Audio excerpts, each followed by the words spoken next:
It is 8:45 in the evening dito sa General Santos City. Naglalakad tayo ngayon dito sa may Santiago Avenue.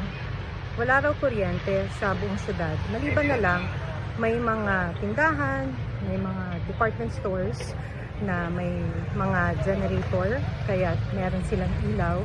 Nandito tayo ngayon sa tapat ng SM at yung facade nito ay nakuna na gumuguho ng mga cellphone video.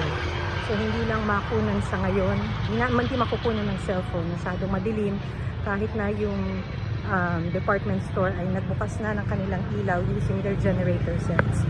Pero marami sa mga business establishments ang sarado dahil sa naganap na lindol at walang kuryente.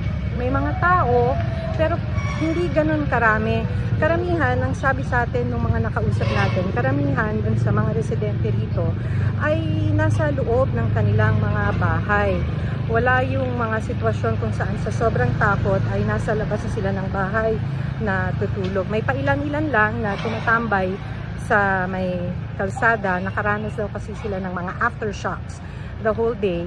At yung isa sa mga nakausap natin ay mga around 7:30 daw yung huli na aftershock na kanilang naranasan. So, yung iba na mga nakausap natin, lumalabas sa kanilang mga bahay dahil naghahanap ng makakainan.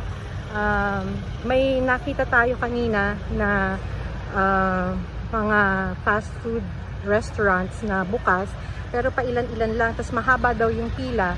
Tapos may pailan-ilan rin na mga karinderya na nagbebenta ng pagkain ngayong gabi. But generally, according dun sa mga pulis na nakausap natin, ay tahimik so far ang syudad ngayong gabi matapos yung napakalakas na lindol kaninang umaga.